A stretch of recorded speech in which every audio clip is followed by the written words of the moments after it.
Shana Kamila Ilham, umurku 9 tahun. Sejak kecil aku biasa mengamati lingkungan sekitarku. Oleh karena itu, aku sudah mulai membuat berbagai riset sederhana sejak aku kelas 1 SD. Riset yang aku buat antara lain ada mengapa tumbuhan meranggas, ada juga yang mengenai konservasi air dan evaluasi minat baca pada siswa SD dan faktor-faktor yang mempengaruhinya.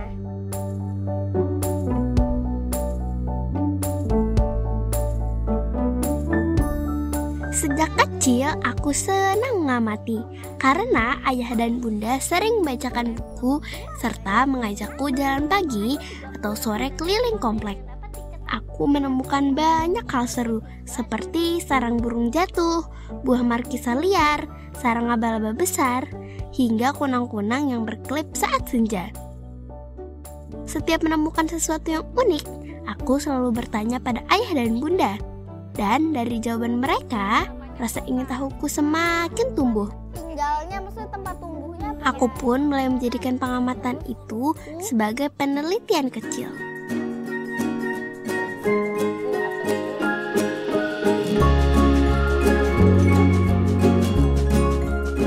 Sekolah kami selalu mendukung setiap langkah yang kami ambil, baik dengan semangat maupun fasilitas.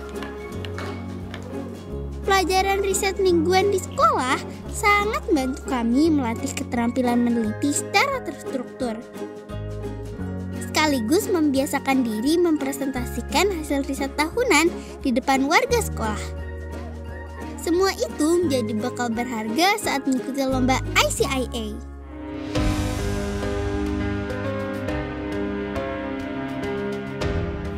Alhamdulillah kalian sudah berhasil di tingkat nasional. Ibu berharap kalian bisa lebih semangat lagi apa yang sudah baik kemarin. Ketika kami berangkat untuk lomba dan pulang bawa 3 penghargaan dari Vietnam, sambutan hangat dari sekolah, dinas pendidikan, hingga hadiah kecil dari teman-teman buat kami bangga sekaligus terharu. Innovation Challenge category Grand Award winner is the Precious Food Implementation of 3R Plastic Week Action as Golden Strategy to Fight Food Waste, mobile application for food waste reduction.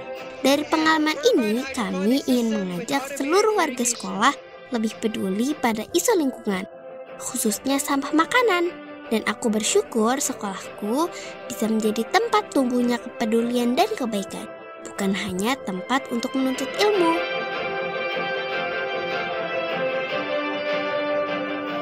Aku suka meneliti karena itu membuatku bisa menemukan jawaban dari rasa penasaranku. Rasanya menyenangkan sekali ketika setiap tanda tanya di kepalaku terpecahkan. Kadang jawaban itu juga membuat cara pandangku berubah dan lebih mengerti tentang sesuatu. Semakin besar rasa penasaranku tidak hanya soal alam, tapi juga tentang hal-hal lain yang kutemui lewat membaca atau melihat sekelilingku. Hal-hal baru yang kulihat selalu membuatku bersemangat untuk terus belajar dan menggali pengetahuan lebih dalam.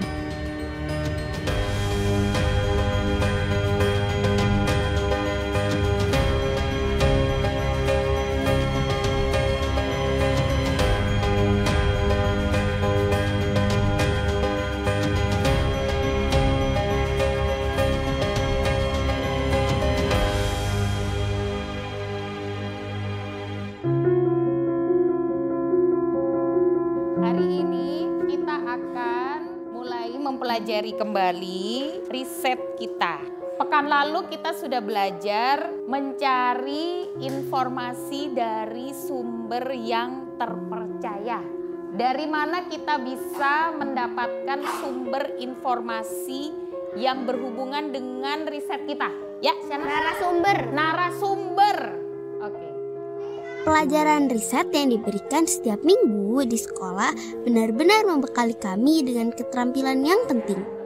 Kami diajarkan bagaimana menemukan ide penelitian, mengumpulkan data, merancang solusi, hingga akhirnya mempresentasikan hasil riset dalam acara tahunan bernama Riset Expo. Dari proses ini, aku belajar bahwa penelitian bukan hanya soal teori, tapi juga tentang melatih rasa ingin tahu, berpikir sistematis, dan berani menyampaikan gagasan di depan banyak orang. Ke depan membacakan hasil diskusinya. Silakan. Yuk. Pada penelitian kali ini, kami memutuskan untuk mencari lebih banyak tentang kucing menyukai air. Nah, kami menggunakan cara studi literatur untuk mengumpulkan informasi. Lewat pelajaran riset juga, aku menemukan fakta-fakta yang baru aku tahu. Sehingga aku jadi banyak tahu hal baru. Aku juga dapat bertemu dengan orang yang ahli di bidang yang aku teliti. Dan aku juga menemukan banyak tempat menarik yang aku kunjungi selama penelitianku yang membuka cakrawalaku.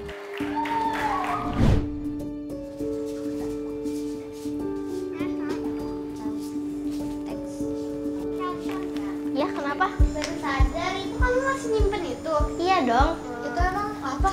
Itu adalah rainwater collector atau pengumpul air hujan yang aku buat untuk lomba riset pertamaku. Fungsinya adalah mengumpulkan air hujan yang nanti bisa digunakan untuk kegiatan seperti mengisi kolam ikan atau mungkin mengepel lantai dan membersihkan jendela. Kegiatan ini dapat mengurangi pengambilan air tanah. Selain itu kamu bikin apa lagi? Salah satu riset paling berkesan bagiku adalah riset mengenai konservasi air yang kuhubungkan dengan Sustainable Development Goals dari PBB. Jadi setiap kita berwudu, air yang kita gunakan bakal tertampung di sini. Biasanya kalau kita menggunakan flash biasa, itu menghabiskan 60 liter loh. Dari riset ini, aku jadi tahu banyak fakta baru tentang kelangkaan air, penyebabnya, dan cara mengatasinya. Aku juga belajar langsung ke Singapura. Dari proyek ini pula, aku berhasil meraih medali perunggu di Olimpiade Sains tingkat nasional. Dan itu merupakan pengalaman berharga yang membuatku semakin semangat meneliti. What do you see about the picture? Guru di sekolahku punya cara seru melatih kami berpikir kritis dengan metode VTR atau Visible Thinking Routines. Lihat ada beberapa benda yang memiliki sudut. Ada yang lain? Oke, Amora? Yang di gambar ini ada hubungannya dengan pembelajaran hari ini. Oke, Masya Allah, betul. Jadi gambar-gambar yang ada di sini adalah berhubungan dengan materi kita hari ini. Sebelum masuk materi, guru biasanya menunjukkan sebuah gambar. Lalu kami diminta menjawab 3 hal. See, think, dan wonder. Cara sederhana ini membuat kami terbiasa melihat sesuatu dari berbagai sudut pandang, bukan hanya dari satu sisi saja. Dari latihan ini, aku belajar tidak berhenti pada pertanyaan apa, tapi juga mencari tahu kenapa dan bagaimana. Misalnya, saat melihat gambar sungai yang kotor, aku tidak hanya mencatat bahwa sungai itu penuh sampah, tapi juga berpikir kenapa hal itu bisa terjadi dan bagaimana solusinya. Dengan begitu, aku jadi terbiasa menganalisis, menemukan ide, serta memahami sesuatu secara lebih menyeluruh.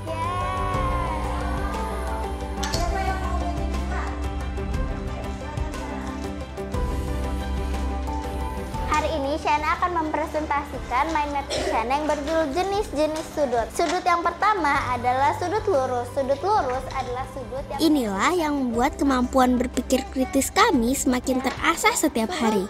Lancip, yaitu sudut yang besar sudutnya kurang dari 90 derajat. Ada orang punya juga.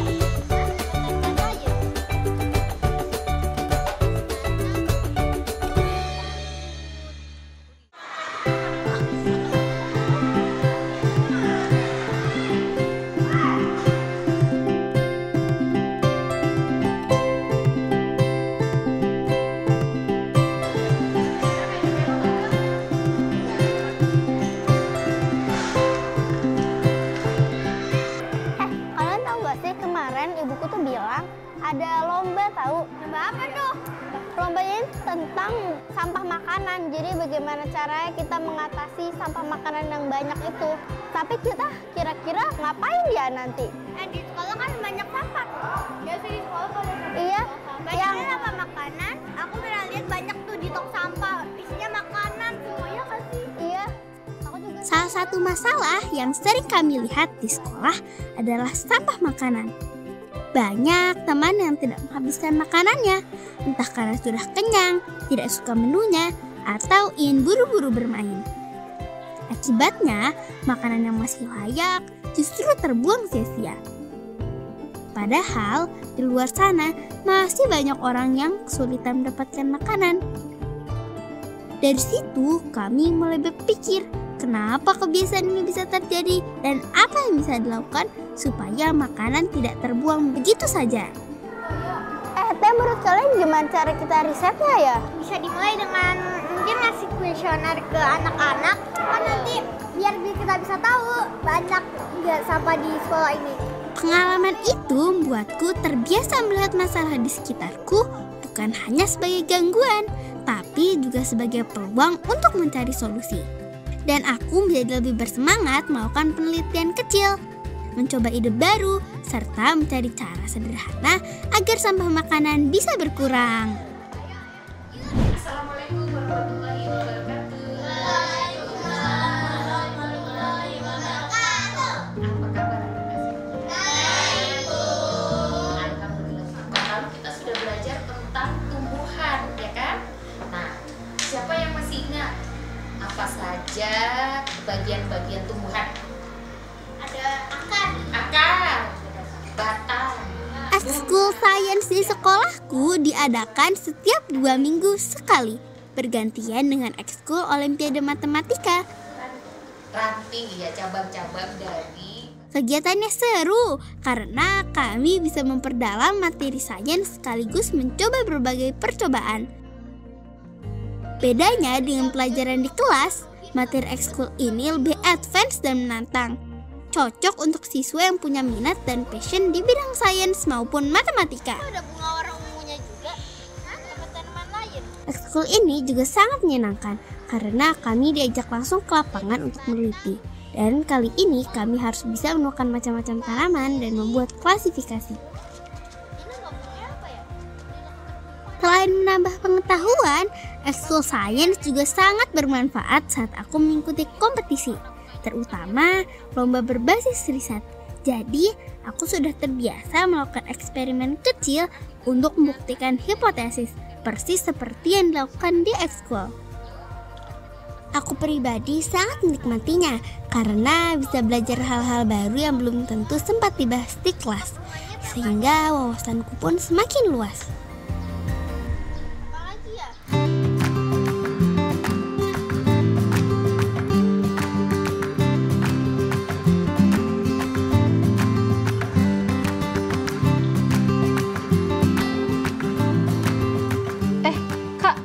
Lomba nih, Lomba apa? lomba internasional tentang riset. Apa temanya? Temanya tentang ketahanan pangan. Mau nyobain nggak ikutan? Yuk. Tapi ini berkelompok. Kita ajakin 2 orang teman lagi. Gimana? Coba dilihat ini. Wah, keren banget nih. Kalau kita berhasil lolos national round, kita bisa maju ke Vietnam loh untuk mengikuti lomba internasional. Finalnya di Vietnam. Iya. Oh, seru banget. Kita ajakin siapa ya? Mungkin kita bisa ajakin Naura dan Medina. Ide bagus. Aku pertama kali tahu tentang lomba ICIA melalui Bunda dari Instagram karena Bunda sudah mengikuti akun Kria Global sejak aku ikut International Kids Conference di tahun 2024. Dari situ Bunda mencari tahu lebih detail tentang persyaratannya, lalu berdiskusi denganku apakah aku tertarik ikut serta. Karena aku sangat antusias, jadi aku pun mulai mempersiapkan diri dan orang tuaku membantu mencari tema yang sesuai.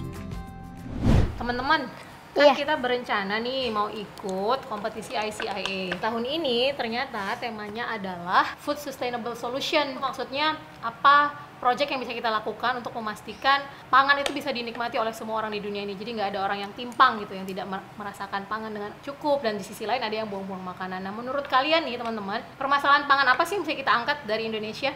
Indonesia itu penyumbang sampah makanan nomor 1 di Southeast Asia atau ASEAN. Saat itu ada 2 pilihan tema, yaitu Sustainable Food Solution dan Quality Education for Remote Area. Bunda mengajakku berdiskusi dengan ayah, bahkan sampai buat analisis SWOT dari kedua tema. Akhirnya, kami milih The Precious Food karena masalahnya terasa lebih dekat dengan kehidupan sehari-hari. Aku sendiri merasa resah melihat banyak sampah makanan yang dihasilkan di kantin sekolah setiap jam makan siang. Dari keresahan itu, aku mulai bangun ide penelitian dengan harapan bisa menemukan solusi kecil untuk permasalahan besar di sekitar kita. Dalam lomba ICIA, kami membentuk tim yang terdiri dari 3 orang, yaitu aku, Medina, dan Naura. Kebetulan kami semua memiliki ketertarikan yang sama di bidang sains. Oke, siap-siap dulu ya.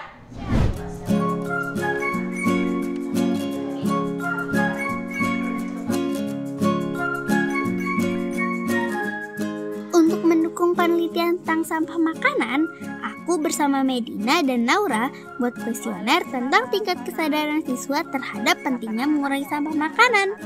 Cara kami menyebarkannya cukup seru, yaitu dengan berkeliling kelas secara bergiliran. Kami sudah membagi tugas, yaitu aku masuk satu kelas, Medina ke kelas lain, dan Naura ke kelas yang berbeda lagi. Di tiap kelas, kami memberikan presentasi singkat terlebih dahulu agar teman-teman mengerti tujuan riset ini. Lalu setelah itu, kami membagikan kuesioner untuk diisi. Dengan cara ini, proses penyebaran menjadi lebih cepat dan efisien. Kuesioner kami sebarkan kepada teman-teman kelas 4, 5, dan 6 selama kurun waktu 2 minggu. Hasil kuesioner sebenarnya sudah bisa kuduga, yaitu tingkat kesadaran siswa mengenai pentingnya mengurangi sampah makanan masih cukup rendah. Fakta ini sejalan dengan data bahwa Indonesia adalah negara kedua penyumbang sampah makanan terbesar di dunia. Aku jadi sudah terbiasa membuat tabel, grafik, diagram, bahkan pivot sederhana untuk menganalisis data. Dengan keterampilan itu, aku bisa menyajikan hasil penelitian lebih jelas dan menarik. Sekaligus belajar bagaimana data bisa berbicara untuk menjelaskan sebuah masalah nyata.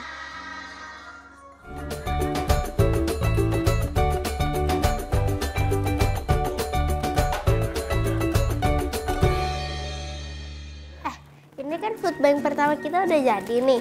Menurut kalian ada yang kurang nggak? Ide food bank ini sebenarnya muncul saat aku membaca berita tentang krisis ekonomi di Inggris beberapa tahun yang lalu.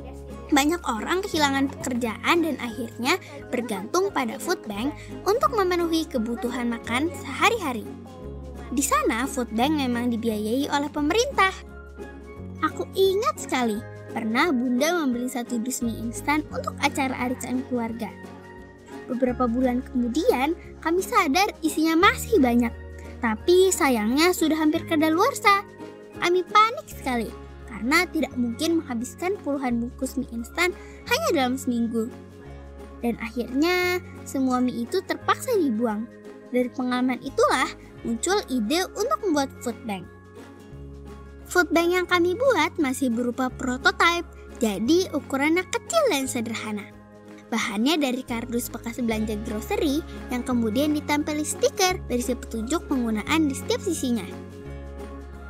Setelah selesai, kami meletakkannya di masjid dekat rumah Naura agar mudah diakses oleh warga sekitar. Ternyata, meskipun sederhana, food bank itu bisa dipakai sebagai sarana berbagi makanan. Kemarin kan kita udah nentuin kita mau bikin aplikasi untuk penelitian kita yang mau ke Vietnam. Karena kita bukan programmer, jadi gimana kalau kita pakai AI aja daripada nggak program dari awal.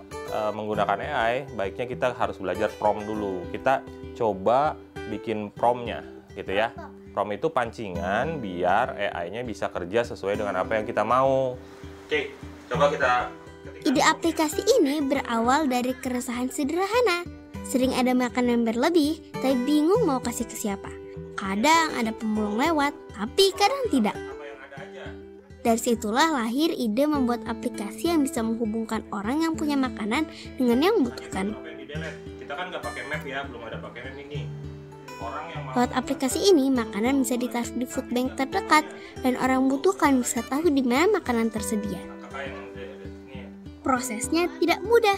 Kami belajar bersama ayahku yang memang mengerti program. Nonton banyak tutorial, lalu mencoba membuat aplikasi dengan bantuan AI.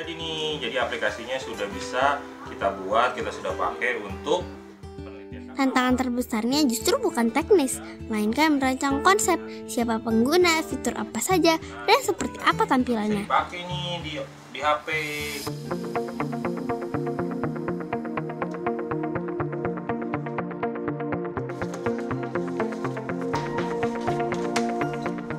Secara keseluruhan, persiapan lomba ICIA kami lakukan dalam kurun waktu 3 bulan. Karena ada 3 tahapan seleksi, dan setiap kali lolos dari satu tahap, kami selalu menerima masukan dari juri, lalu memperbaikinya sebelum maju ke tahap berikutnya. Saya deh, alhamdulillah. Assalamualaikum. Waalaikumsalam Bu Asin. Wah, gimana? Udah selesai Bu. Kita juga udah melakukan kampanye ke kelas-kelas, ada kelas 4A, 4B, 4C, dan 4D. Kita juga udah membuat presentasinya. Bu Astrid boleh lihat hasilnya? Boleh dong Bu. Proses itu juga bisa berjalan dengan baik. Karena orang tua dan guru-guru kami benar-benar mendukung dan menjadi mentor kami. Banyak sekali pengalaman berkesan yang kami dapatkan. Apalagi ini adalah lomba internasional terbesar yang pernah kami ikuti.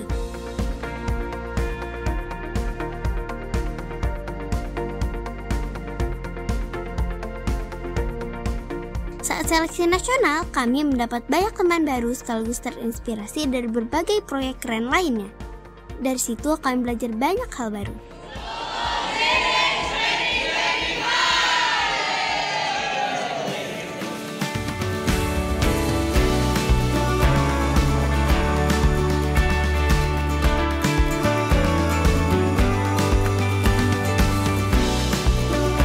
Penelitian bukan cuma soal hobi atau rasa penasaran, tapi di dalamnya ada niat baik yang bisa aku sebarkan kepada teman-teman. Dari penelitian, aku belajar bahwa ilmu tidak boleh hanya berhenti jadi teori dalam buku, tapi harus dicoba, dilakukan, dan dipraktikkan dalam kehidupan sehari-hari. Dengan begitu, penelitian buatku paham bahwa belajar bisa sekaligus membawa kebaikan bagi orang lain. Dukungan keluarga juga sangat berarti. Ibuku selalu mengingatkan, perjuangan yang sungguh-sungguh akan buahkan hasil, dan bersama kesulitan Allah akan memberikan kemudahan.